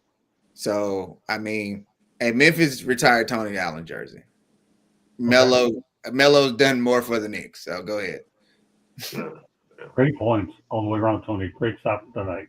Looking forward to having you on there next Wednesday. All right, Tyrese. In the 2010s, you can't mention New York basketball without Carmelo. I mean, you know, he brought the swagger back to MSG. You know, there was a certain pulse that Melo had when he walked in the building that fans just felt. And like for Dolan, you know, not to consider retiring his number, I think is wrong. You know, I think he's done so much, he's given so much, and he always, you know, has a special affinity for the Knicks. So why not honor the guy by giving him, you know, one of the greatest gifts? Candy. You know, he played college basketball for the Syracuse Orange, winning a national championship as a freshman in 2003, while being named the NCAA tournament's most outstanding player. In 2021, he was named to NBA's 75th anniversary team and is regarded as one of the greatest scorers in NBA history. You know, he was also on the U.S. Olympic team. Like, he played 19 seasons, 10-time All-Star, NBA All-Star, and 6-time and All-NBA team. You know, he had a good career. Marvin. You'd like to see those guys, especially in basketball, if they're going to get their numbers retired, you'd like to see a championship attached to that. And the unfortunate reality is in 19 years and many attempts and on many teams, it just never happened for him, you know, which, you know, to me tells me maybe he wasn't a certain caliber player. I don't know, because I don't know that he was coming close, if I remember. So great scorer, definitely one of the great all-time Knicks. As Tyrese said, you can't, you know, there's a certain time period where you can't even you can't forget about him because he was the main guy. So, you know, I get it. It makes sense. I don't have a big issue with this. Okay, Jacob. Denver, yes. For the Orangemen, yes. But Knicks. real quick, Jacob, they can't do it for Denver because Jokic wears 15. I get it. I'm saying if it was, that's what I'm saying. Okay. If it was, yes, I would say that thing. I don't remember a whole. I mean, yeah, I'd bring the swagger, but I don't remember a whole bunch of great teams he led in New York, and there was quite a few horrible ones. So no, not for them. It's like it feels like it's something you want to do to fill a crowd. No, it's like I said, Syracuse, yes, not going to happen in Denver, but Denver, yes, not New York. Which they always be haunted by Carmelo Anthony. The fact the Pistons selected Darko Milicic instead of him, that's where his championship should have happened in Detroit. And you wonder But how many Darko more. led you to the championship. Oh, go there. I could literally take punting away for a shot like that. That hurts. But I won't because I'm a nice guy.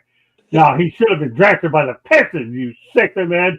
That's where his number should have been retired, and it didn't happen. Joe Dumars, it took him forever to get back into a general manager's position, so that haunted him the rest of his executive career. Now he's with the New Orleans Pelicans, and you figure, well, you got to lose after all this time. Oh, he's doing terrible there too.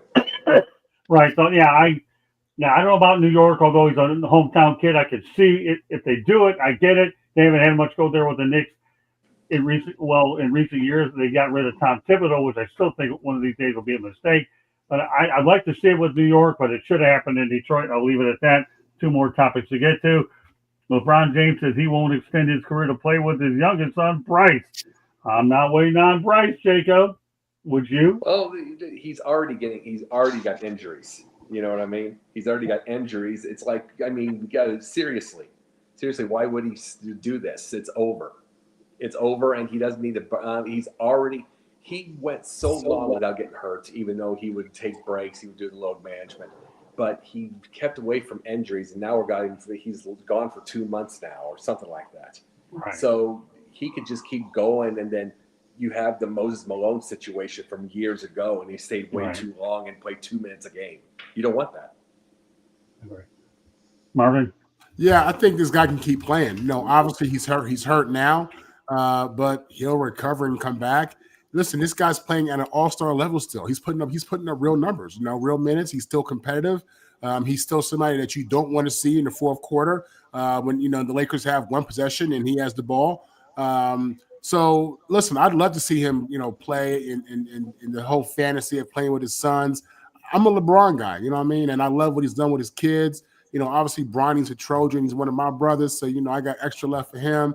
Bryce is Bryce is in Arizona, I think. But, I wanted to see that. So I hate it as a fan. And, I hope this isn't his last year with the Lakers, even though it's probably his last year with the Lakers. Yeah, well, I got 50 million reasons why. I can't see them trading him at the trade deadline. But, the fact he took that $50 million and ran, more power to him. I mean, we'll see another payday like that in the NBA. But, boy, I'll tell you one thing. There's a guy who's at the most points in NBA history. It's him. And he certainly made a ton of money along the way on the court. What's off the court, Candy? Maybe he's going to take his talents and retire instead of taking his talents to South Beach like he did before. No, I mean, LeBron has had a great career. There aren't many father-son duos that can play like at the same time. It doesn't happen. I mean, in today's day and age, he's not the same LeBron that he was how many years ago. And maybe he shouldn't be playing with his son. Maybe he should be coaching his son because, at this point, there's a lot of young talent out there that maybe it's time to pass the torch. Okay, Tyrese. I do think I want to see LeBron step away from the game. He's done everything. He's crossed everything off the list. It's great to see him with Bronny, on the court. And I think, after this season, he should just ride off into the sunset. He doesn't have to prove anything to anyone anymore. Tony. It's funny that he mentioned Bryce and him not playing with Bryce. We know he's going to play this year, maybe next year. I watched the Arizona game day before yesterday. Watched the game. My girl is in the living room with me. And I say, LeBron knows exactly what he's doing. No offense. But Bryce is at the end of the bench at Arizona. He's not coming to the league no time soon. That's why he's not waiting on his son. All right, this ain't got nothing to do with his timeline of retirement. It's him knowing that it's a long way for Bryce to get to the NBA. That's just LeBron being LeBron to the media. That's all I'm gonna say about that. Great take. Excellent. I like it. Okay, William. Well, I originally thought that LeBron was saying that because when he came up that his son they were going to play together, it looked like it messed with some of the draft stuff with his son being picked up or not being picked up and all the media hoo-ha. So, but the truth is, I would love to see him be able to hang on. Like, he still got about 2 or 3 more years in him, you know. As he don't have to, he probably not be putting in the same numbers. You know, he don't have to be on the court that long, but he's still putting up some really, he's putting up all-star numbers right now, you know. And the truth is, he got one of these hyperbaric chambers that's sitting behind me. He uses that thing so that's also helping his body keep rejuvenating. So I hope that his son could be one and done and make it to the league. But if not, I don't want to see him stick around where he's not productive and he's, becomes that bum or something. You know, I hate to see that. Yeah, I agree. It's time for LeBron to go into the sunset. Great career, though. He's still putting up numbers right now. I don't know. No, he's putting them up, but I don't know. I'd be hard pressed to see where he's going to go after this year. If he were to go anywhere, I think the only way he would retire is maybe Cleveland wants to take him back for another year for hometown. That would be the only thing that would make sense to me, but I don't know. I'm not going to predict. Don't blow an Achilles just for a couple more years. I mean, he's getting at that age. Yeah, no, I'm with you. Can fix that. You can fix that. Yeah, I don't know. We'll deal with him at a later date. I have a lot of other great topics connected to Pat Riley with LeBron James, but I just thought we mentioned the father and youngest son narrative here as well. Okay, one last topic of the night, and we'll talk about the Toronto Raptors, and then we'll go to Jacob Pundit. The Toronto Raptors made their NBA debut in the Skydome in front of 33,000 fans. And this is back on November 3rd, 1995, when they beat the New Jersey Nets 94-79. I'll be darned. My goodness. How time flies, huh, Jacob?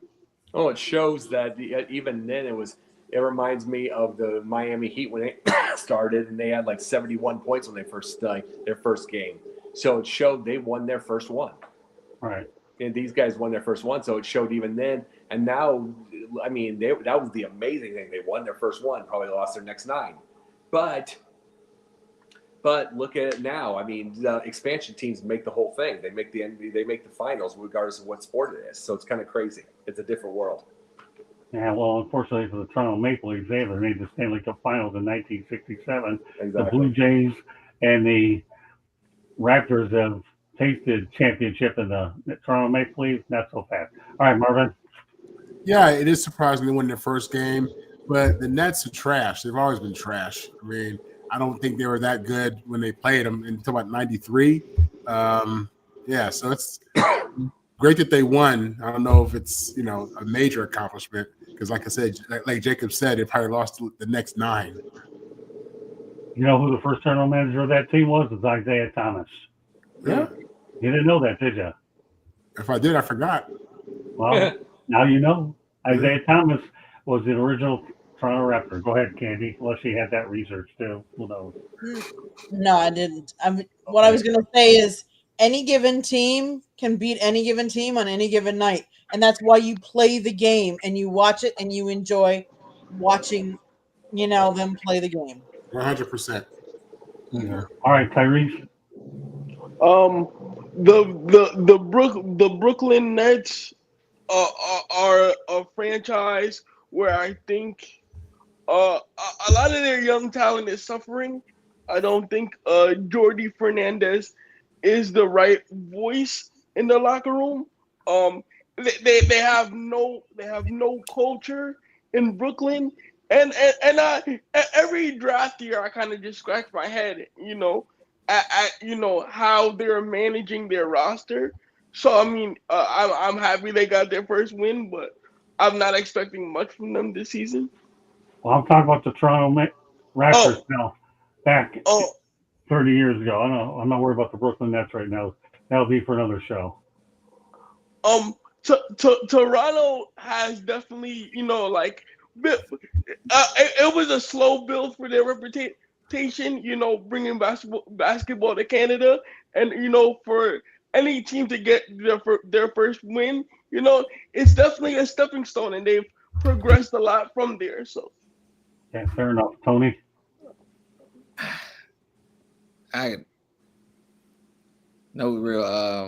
No surprise. Like Candy said, it's why you play the game. And something that was the game at home. I'm assuming that was a home game, right? Yeah. Yeah, the sixth man of the crowd can definitely propel you to that opening win. And that's why I got to echo what Jacob was saying too, because that can propel you to one. But the next 9, you got to actually go out there and execute and play. And that's when you start getting crushed out there against those opponents, because franchise teams, you're picking the bottom of the barrel of every team.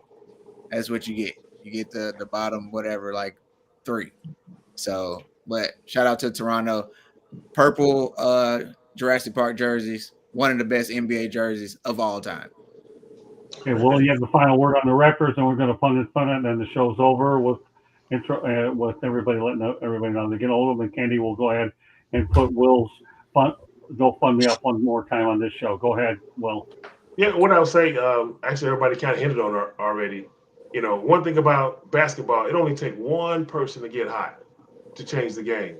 It's not like football, you know, one person. I remember my college, it was at Weber State, was a guy named Harold Arsenal. He got hot and they knocked off. They were 16 seed, came in and knocked off the number 1 seed, who was North Carolina that year.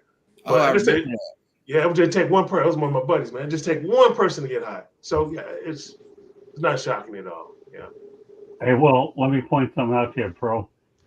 November 3rd, 1995, okay, the Toronto Raptors made their debut. There's a little history. We'll leave it at that. But go ahead, Randy, read a GoFundMe for those that are listening on audio. So Will's GoFundMe is GoFundMe/93FF9C6E. He is trying to raise money for CTE and brain injury treatment for people that either can't afford it or just need it. He wants to be able to treat everybody for free and bring them to his facility free of charge. All right, so there you go. All right, take your time for fun it, and we'll wrap it up. I'm gonna get Marvin into this one. I want to get you. You've been saying this to me over and over. I want to ask you this question. Mm-hmm. Knowing how many, I'm gonna ask this. Knowing how many women watch football now, they say something like 41% watch football now, and the idea that women do like men's men. What you said this yourself. I was asking you about the nails with Caleb. Mm-hmm. Why is it that day? You said it's a different day. Yeah. I want to ask this based off of the thing, because you've been around athletes. Why is it? What is the whole big deal about going effeminate? Well, listen, I can't speak on that because that's not the world that I live in. I'm old school with a lot of things, but this generation is different, man. I think a lot of it is with the branding and wanting to stick out and wanting to do stuff that's different and wanting to be like that. But also, listen, Caleb on Sunday is a football player, but in the off season, he's probably a different dude, has different interests, and you got a lot of guys like that, man, into their own thing and into different things. And on an NFL football team, you have every type of personality, every type of lifestyle. You have all that represented on a football team, whether college or pro, no doubt about it. So, he's just a guy who's a little bit eccentric, I guess, and really creative. I think he's really close to his mom, and his mom does nails for a living. I think it kind of came. I think it was kind of like therapeutic, and maybe started as like a mommy thing. Him and his, mommy and me. That's like a new thing. These people who do mommy. I'm close with my mom too. It didn't make me want to do that. No, I'm just saying. So I can't. Jacob, you just listen. You just be ready for that Super Bowl he's going to bring you. Maybe not this year, but it's coming. All right. But no, I really can't. It's a different generation, man. The biggest thing about it is the reason I asked this, because it's part of my pundits here. You seen this from my thing the other day. I saw Jackson Dart. You saw this on mine and everything like that. Him crying too. Mm-hmm. Yeah. The biggest thing is the NFL trying to take the man's man away from these guys. There's where my issue is, because it's like, mind you, Tim Tebow cried, but it was at the end of a Florida-Alabama game, and it was over, and it was done. Meanwhile, he was one of the biggest competitive people you ever saw in your life. Right. But now it's like they're trying to promote the idea of this as in this is the new man. I think it's more the NFL is just it's a business. They're trying to make money and they're trying to just keep this thing open. They're trying to be as inclusive as possible and have as many. I'm serious. I think that's what it comes down to. You may call it. Some people call that wokeness or whatever it may be, but I think they're just open to where's the money, because that's what they want. It's not a sport. It's a business. They're about making money, not making you happy. But what makes money? But is the fact what makes money is winning, and I haven't seen too many in my life. I mean, the last person I saw that was like the biggest giant, the legend of all time that just cried like crazy is Ric Flair, and he's an entertainer. We got 90 seconds. Okay, yeah. So this is the thing, real fast. I have to say is I'm never going to understand this world.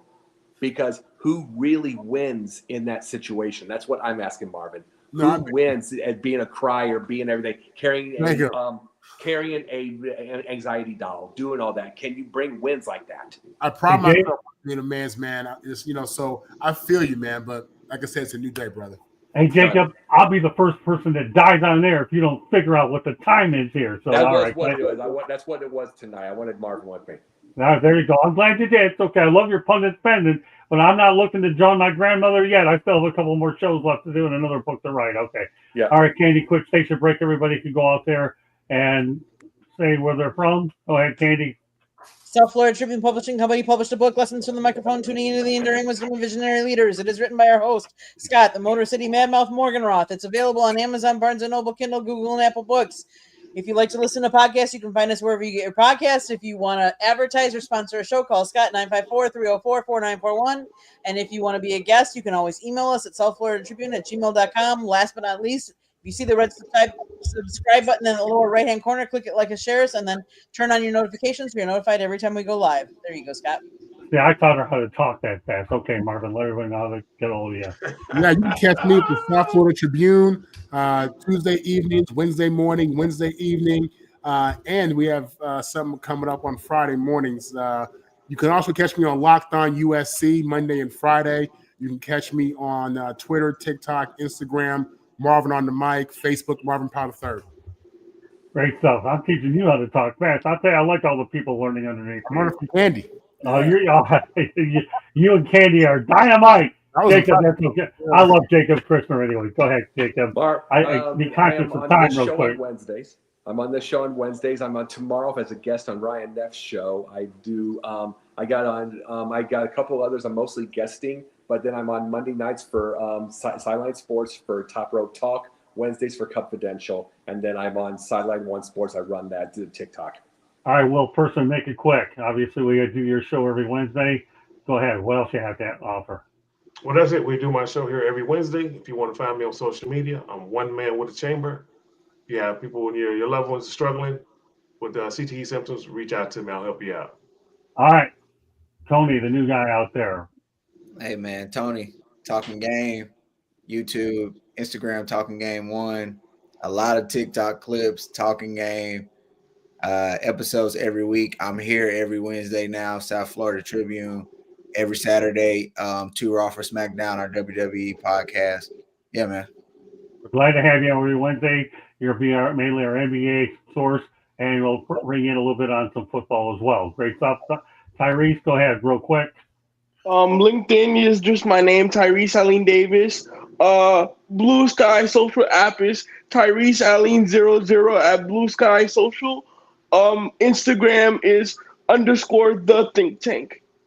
Great stuff. All right. Great job by everybody. Tom Shanahan, the first part of the hour.